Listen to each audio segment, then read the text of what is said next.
How's it going, DATV viewers? You already know me, but for those of you that don't, I'll refresh. How's it going? Christian Ramos here, and I am ready to boss. And speaking of boss, this is episode 3 of the new show, Boss It. But today, ladies and gentlemen, I am not alone. Today, I am about to pull out a DATV editing phenom. He makes Final Cut Pro seem like a baby's toy. Ladies and gentlemen, if you could please turn your attention to my special guest, Elliot, the editing intern. A pleasure, El. Hi, how are you doing? I'm doing good.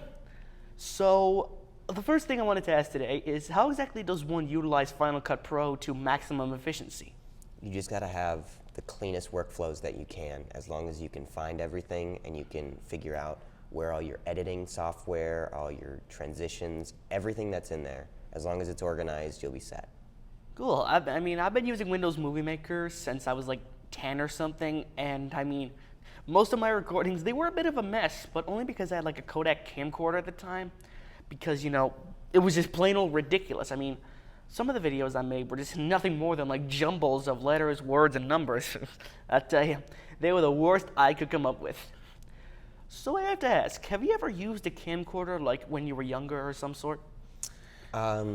I have. When I was in camp, every day after school, I would go to camp, and one of the counselors had a camcorder, and he always wanted to shoot these little videos. And there was a couple of us who always were interested, and we always got involved, and that's when I started making videos. But I take it at the release of like Final Cut Pro X, it must have been like the newest thing yet for you. It must have been like hot off the heels of the next thing. Yeah, a lot of those programs have similar setups. For instance, at the school I go to, we use Premiere. Here at Drake Cable Access, we use Final Cut. So I'm not always up to date on the newest technology, just because sometimes it's so expensive to update your whole setup. Well, there's always the new technology out there, but let's go back to the old. Say, like, the one most controversial movie program. What's it again? Sony Vegas. Okay. That one is huge as far as we know, and a few have said that it's easy to download. But since I'm talking to you, I thought, can you really clear that up? I cannot. I don't know that much about the program itself. I just don't know anything about it, to be honest. Sorry. Well, it's not a problem. Besides, Sony Vegas is a complicated program, as is Final Cut and Windows Movie Maker, so... But there's been tons of controversy out there saying that it's easy to download, and other times you're gonna need something from Sony to make sure that it's liable to download. But that I don't get. So let's start off with the basic thing. The intro scene. Mm-hmm. What makes a good intro in your opinion? An intro should feel authentic, and that doesn't necessarily mean it needs to feel like as if it's been made from a few years ago? It doesn't have to necessarily feel real. It depends on the movie. It has to set everything up very cleanly. It has to set things up, and you introduce characters if that's what you're doing. It just has to flow well with the rest of the video. I see. So usually there's but most of the movies I've seen, they usually start off with an Into the Future thing, and they go back 25 minutes later or something like that. Mm-hmm. But if one is to do that, how convincing can they make it look?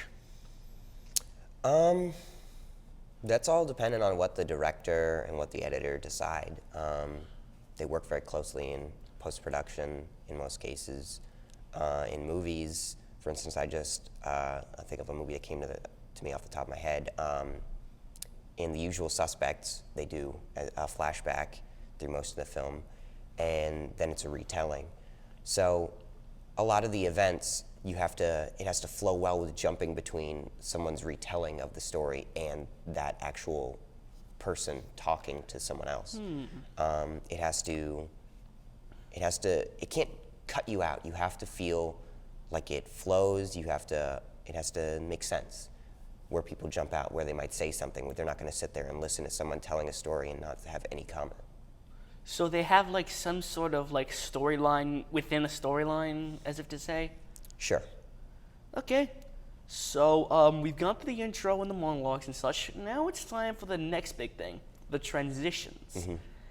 Like, I don't know, but if you could rattle off your top 5 favorite transitions from like any sort of movie making program. Dissolves are always great. A classic. I usually don't like a wipe, but when a wipe involves a physical aspect, for instance, if a door frame enters the screen and passes through, it's nice to have that as the wipe. I usually don't like that many. Just rough cuts are always great. Anything like that, you know? Well, me though, I've always been the type to use, what is it again? Bounce, you know? Like, they have like those ones that like flow in and out and such. And I think my personal favorite is the Windows 10 newest addition to the Microsoft PowerPoint series, Fracture, in which the screen literally shatters like glass as if you threw a ball through it. Okay, so, like, are there any like specific details and scenes that one overlooks sometimes? What do you mean? Well, I mean, like, say, like, certain code cuts or, like, a few, like, recolors in the different scenes. Like, are there any, like, a few, like, different mistakes that you miss but the audience picks up on? There's always going to be mistakes that you miss. No matter how meticulous you are in your editing, there are mistakes that get made, continuity errors and such. Hollywood is, with all their professionals, still makes these mistakes. There's no way to be perfect in it. The best you can do is have your mistakes be as small as possible.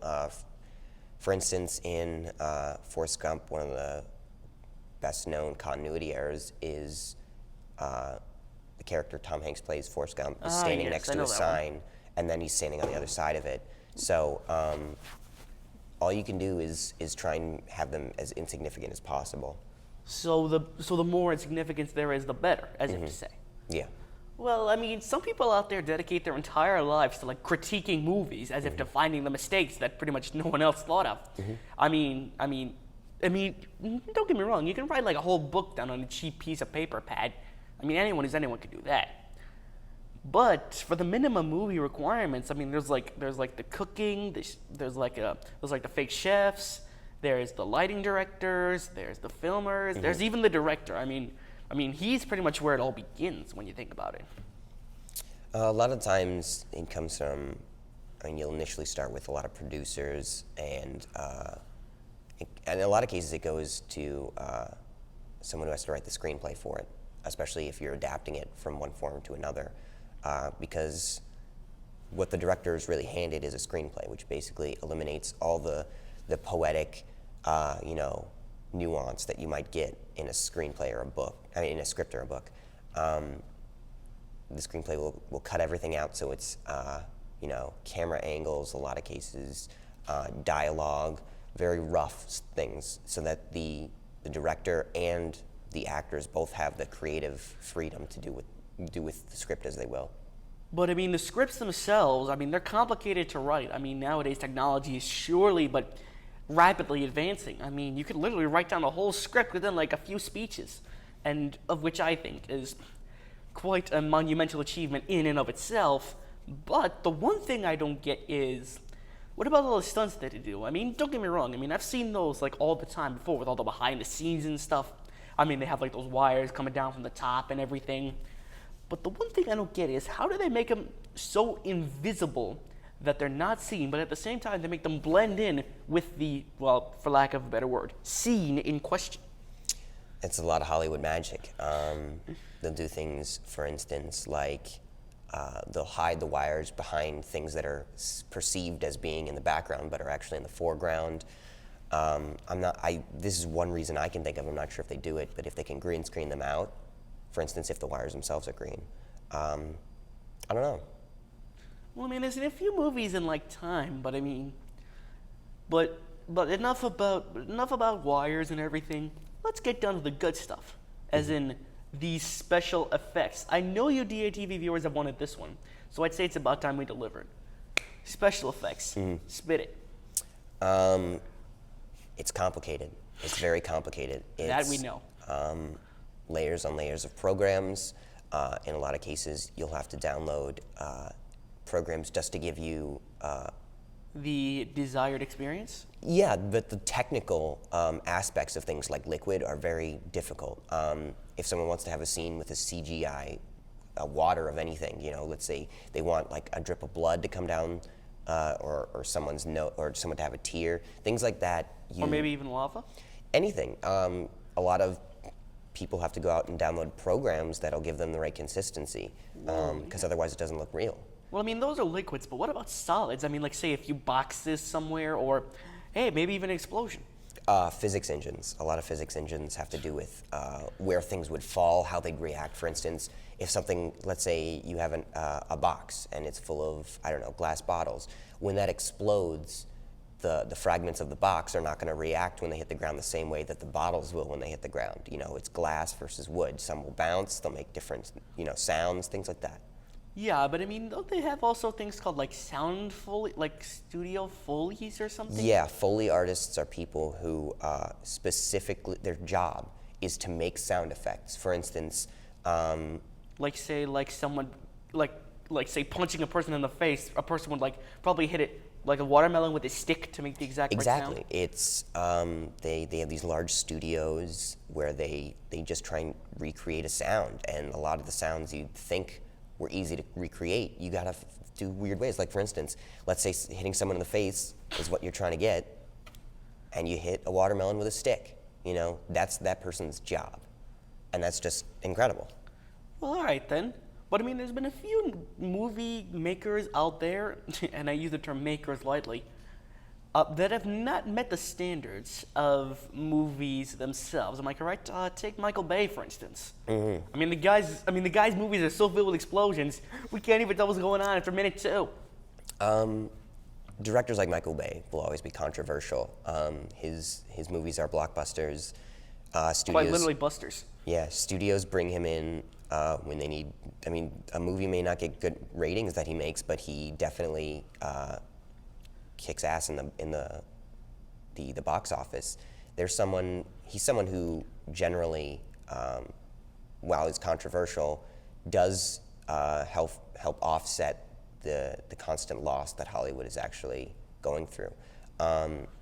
Michael Bay, while I try and define, there's a difference I think between movies and films. Films are things that are great cinematic masterpieces, but movies are something that are entertaining. For instance, Citizen Kane is an amazing film, but in my opinion, a terrible movie because it's not that entertaining. Whereas Michael Bay's would be amazing movies, but not necessarily great films. So there's always like a fine line that one must meet in order to create not just a film, not just a movie, but rather like a lost cousin of such in a way. Yeah, the sweet spot's when you can land somewhere in the middle, where you can both be a great movie and a great film. And speaking of movies and films, let's get back to the box office. I mean, don't get me wrong, there have been a few ratings out there that have hit like Rotten Tomatoes since the very beginning. Like the new Ghostbusters movie. I mean, I'm not gonna lie, the original Ghostbusters, I tell you, they made that thing big. Quite literally big, especially with the Stay Puft Marshmallow Man. I mean, you and I, we remember that. That was like an iconic scene. Yeah. There's a lot of flack that Hollywood's receiving for making a lot of these remakes, especially with this, for instance, the new Ghostbusters, as you said. In a lot of cases, people are angry because they're not used to the change. I'm personally not upset for that reason. I'm upset because I don't think the series needs a sequel. It doesn't require it, doesn't need it, it wasn't set up. It doesn't, at a certain point, all you can do is harm the series. And it has nothing to do with the fact that they're switching characters or they're switching roles or anything like that. Well, I mean, don't get me wrong. I mean, some movie franchises were like major good, but they were just one-offs. Like, why is that? I mean, like take Wreck-It Ralph for one. I mean, all of you DATV viewers out there, or at least some of you, would remember that one. I mean, Elle, you remember that one, right? I mean, it had like thousands of iconic movie characters. Disney was actually thinking of making a second one, but according to like a source, it was scrapped. Ironically enough, I literally have no clue as to why. That one was supposed to include Super Mario. Well, that would be a gimmick, in my opinion. The whole reason you have a sequel is to include Super Mario.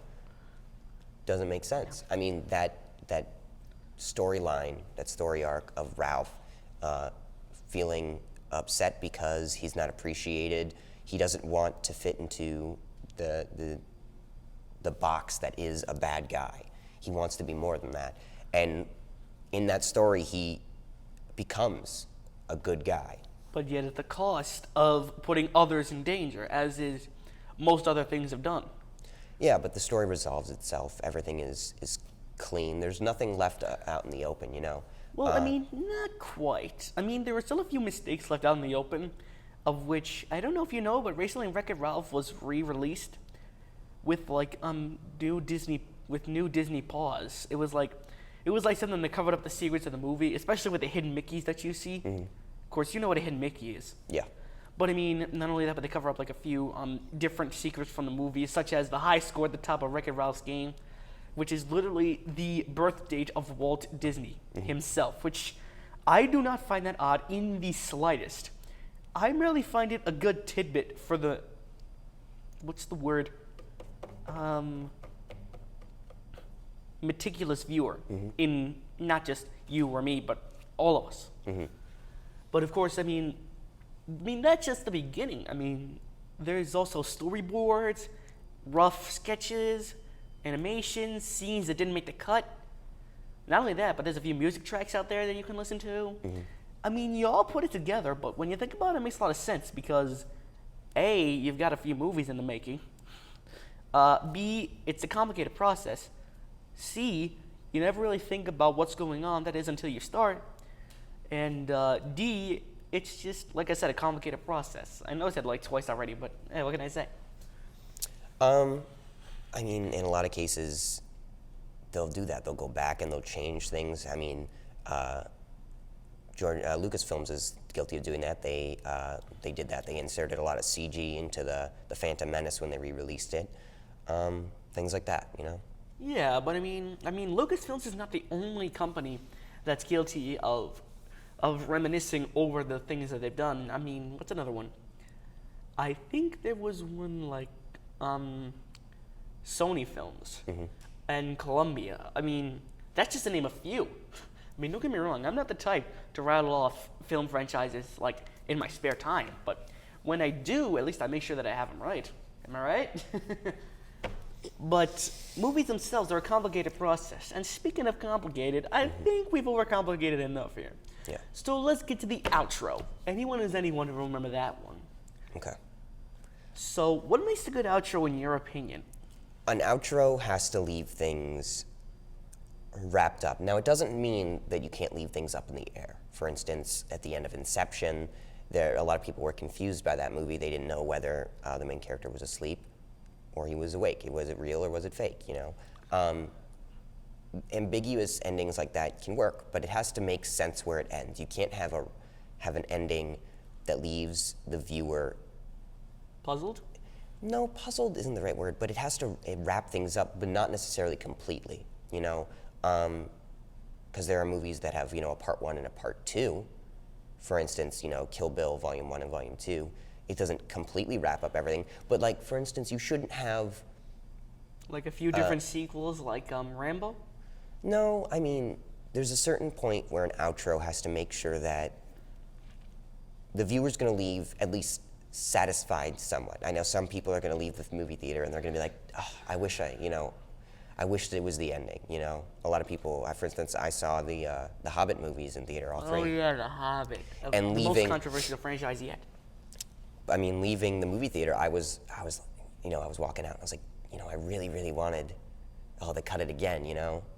You know, it's not the ending, and you just want it to, but you also don't, because that's a dilemma that a viewer has. They want to keep watching, but they also don't want it to become mediocre in its entirety?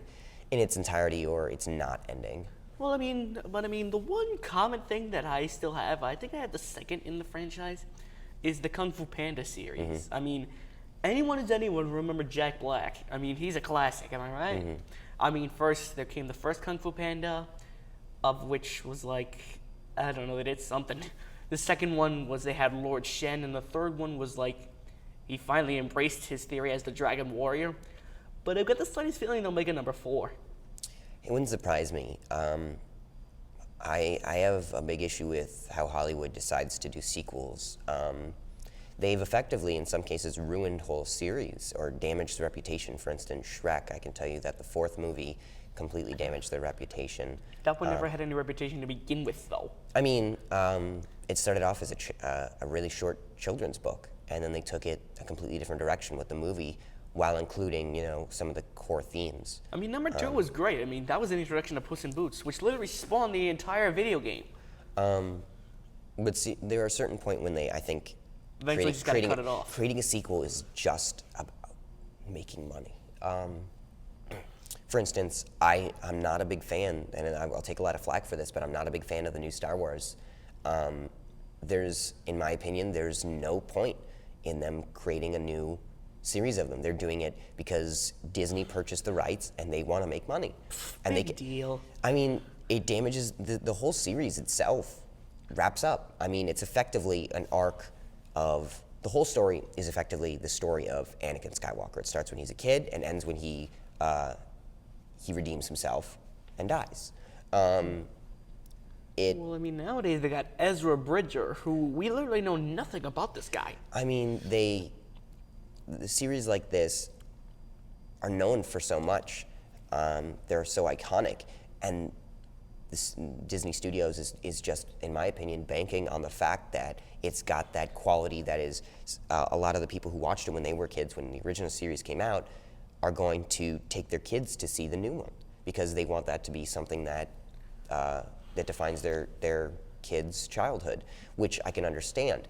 But I don't think it makes sense. For instance, they're going to have to make up an incredible amount of lore to make sense of the fact that there is, for instance, another Sith Lord, because it doesn't make sense. I mean, it's Kylo Ren, yeah.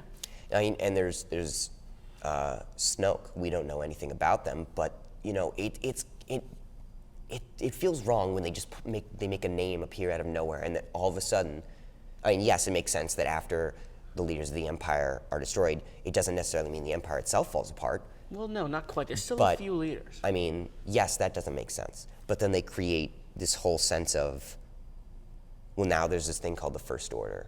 And yes, they're in a galaxy, and it's an immense I'm not gonna scope. lie. It's Star Wars. What would you expect? It's an immense scope, and there's stuff we probably don't see, which I can understand.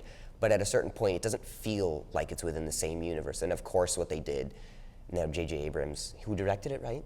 I believe so. I believe J.J. Abrams directed it. He was damned if he did for what he did, and damned for what he didn't.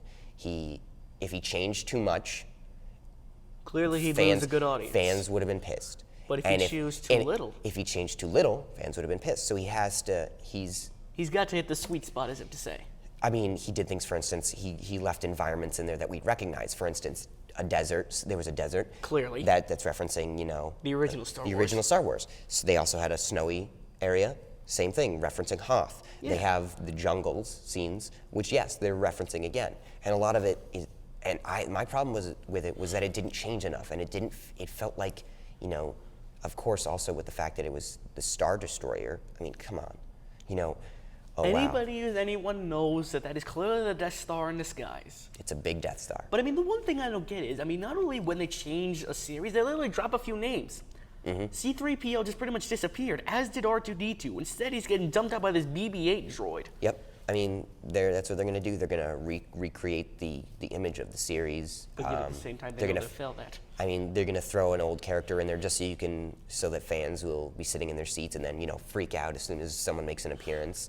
And I don't know. It just rubs me the wrong way. But I mean, there's been a few parodies out there of classic films, like on YouTube, there's Super Smash Wars. Have you heard of that? No. Well, it's like Super Smash Brothers meets Star Wars. It's like the entire Mario or Sonic universe literally meets up with Star Wars. I mean, they literally turned the Death Star into Majora's Mask. Mm-hmm. Now, look, I'm not gonna lie, but that rubs me the wrong way because you can't just take a simple. I'm not gonna lie. There are some people that can, if they have the rights, and which I'm not gonna lie. While it was good at the time, you cannot. You just cannot. Do I need to finish that sentence? You just cannot. Well, YouTube's licensing, the way it works is as long as you're making commentary or you're parodying something, you don't need the rights to it. Yeah, Super Smash Bros. Literally a parody of which I think was pretty good. They implemented Mario, Sonic, Meta Knight. It's fair use is what it is. You're not allowed, as long as some new content or some new perspective or opinion is brought to it, it's allowed. Yeah, but I mean, there's a few hidden characters in there that no one else sees. Like, for example, never once did I see Kirby in Super Smash Wars. Never once, I swear. How can you make an entire Nintendo Star Wars mashup, but not include the little pink puffball? I don't know. And speaking of video games, Five Nights at Freddy's was dropped. What do you mean? Well, I mean, they were planning to make a movie about that. I can understand that. I mean, don't get me wrong. I mean, the lore itself is pretty good. I mean, literally, the YouTube channel Game Theory, they literally wrapped up the entire lore in just like, what, 5 minutes? Which, I'm not gonna lie, that takes a lot of research and effort to do. It's amazing with how little a lot of filmmakers are given that they can make so much. For instance, Shrek, the story, as I said, was from a really small children's book. And they took something that was, you know, a soft cover book, like this thin, and they turned it into a franchise. And it's amazing with how little they can make into so much, but there are some instances where I don't think they could do a lot with it. For instance, there are certain things that are too large for film directors to even touch. There have been a lot of video game movies that have been suggested that have been canceled. For a long time, Halo was thought to be made into a movie. But unfortunately, that was scrapped. BioShock was going to make a movie. And not even that, but Five Nights at Freddy's, which, seriously, that thing was pretty much out the door stupid. I'm not gonna lie. Those jump scares, if you're new to the game, they would scare you for days. But if you're a veteran to the gaming scene, those things are pretty much old for you. Yeah, I can tell you that they have confirmed that they're creating a Borderlands movie. I mean, I'm pretty sure it's this year. I mean, they did Ratchet and Clank, that's for sure. The Assassin's Creed movie is going to be released. I can understand them wanting to, but in some cases it doesn't make sense. It just doesn't, yeah. For instance, I mean, if they did make a BioShock movie, I'd just be interested to see how they do it. Because as long as they can accurately depict the lore and the story, I'm fine with it. But in a lot of games, it doesn't make sense for you to create a movie. It just doesn't. With the gaming scene, I don't think it'll ever make sense for them to create a movie. Well, anyways, that's that. We're kind of running out of time here, Al. So, any last words to say before we wrap this up? No, just keep watching movies, keep formulating your own opinions. Yeah. Stay safe out there, viewers. For Elliot Trubowitz, I am Christian Ramos, and you have just gotten bossed. And we will see you in the next episode. So long, viewers.